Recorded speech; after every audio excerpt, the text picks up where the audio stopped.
Hey guys, a couple of years after the murder of Joseph Smith, most members of the Church of Jesus Christ of Latter-day Saints traveled west. Some people might be surprised to hear that Joseph's first wife, Emma, stayed behind, a decision that caused some drama over the years.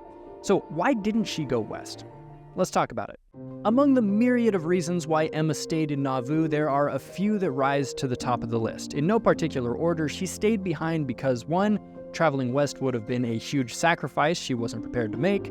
2, she got married to a non-member. 3, she didn't get along with Brigham Young. And 4, she emphatically disagreed with the church's practice of polygamy. Let's run through these. By mid-1844, at only 40 years old, Emma had lost her husband, her mother and father, her father-in-law, 3 brothers-in-law, and 5 children. Making the journey west as a widow with little money and with her 5 surviving children would have been a formidable and potentially dangerous task. In an 1856 discussion with Edmund Briggs, she explained, "I have always avoided talking to my children about having anything to do in the church, for I have suffered so much. I have dreaded to have them take any part in it." In Nauvoo, she was established. She had a home and she had relatives nearby.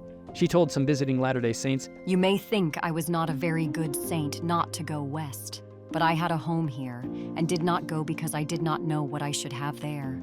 Another obstacle for Emma was her marriage in December of 1847 to Louis Bidamon. At the time he married Emma, he called himself a deist. He'd never been a member of the church.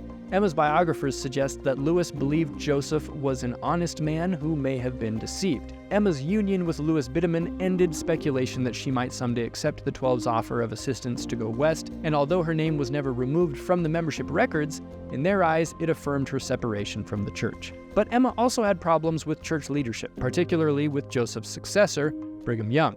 Joseph did not leave behind a will, and after his death there was a lot of confusion about what belonged to the church and what now belonged to Emma. Most of the assets were in Joseph's name as trustee in trust for the church. The liabilities were in Joseph's name as a private citizen, and Emma was now accountable. Emma, now responsible for Joseph's unpaid debts, was in an incredibly stressful financial situation. She felt that Brigham didn't treat her or her family fairly. Emma was trying to do what was best for her family, and Brigham was trying to do what was best for the church. One biographer noted that whenever he and Emma met, they disagreed. Apparently, the two could never reconcile. This was most exasperating for Young. That such a powerful figure as Emma Smith should remain at odds with the church was a figurative slap in the face. In 1869, she wrote, "I do not like to have my children's feelings abused, but I do like that Brigham shows to all, both saint and sinner, that there is not the least particle of friendship existing between him and myself."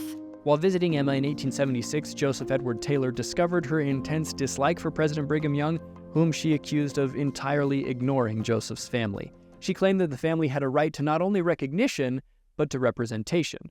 Perhaps the most influential factor in Emma's decision to stay behind in Nauvoo was the issue of polygamy, or plural marriage. Her acceptance of the practice waffled back and forth while Joseph was alive, but after his death, she unwaveringly opposed it. At the same time, she knew that Brigham Young supported plural marriage and would implement it among the saints in the West. This was at least partially why she wanted Nauvoo Stake President William Marks to lead the church after Joseph's death. Like Emma, Marks did not support polygamy. When a Latter-day Saint visitor later invited her and her family out to the Salt Lake Valley, she reportedly replied, "I could not live with the false doctrines preached there." Emma went so far as to teach her children that Joseph had never even taught plural marriage. Brigham knew that that wasn't true, as did many others. In 1860, Emma's son Joseph III finally accepted an invitation to head up a new church called the Reorganized Church of Jesus Christ of Latter-day Saints. Not surprisingly, in some of his first remarks to the RLDS church, he firmly denounced polygamy and, in agreement with Emma, denied that his father had ever taught it. Even William Marks, who served as Joseph III's counselor, knew that wasn't true. He said as much in 1865 during a meeting of the RLDS First Presidency and Quorum of the 12. But despite testimony from Marks and others, Joseph III continued to deny his father's involvement. Clearly frustrated in 1872, Brigham Young remarked that their mission is to obliterate every particle of Joseph Smith's doctrine. These boys are not following Joseph Smith, but Emma Bidamon.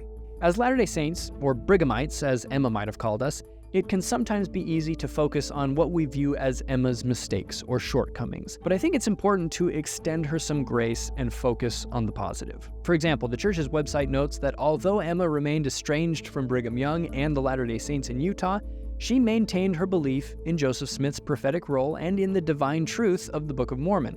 Her name and character have been both revered and misunderstood in Latter-day Saint memory, but her actions and influence cannot be erased. Go watch this episode and have a great day.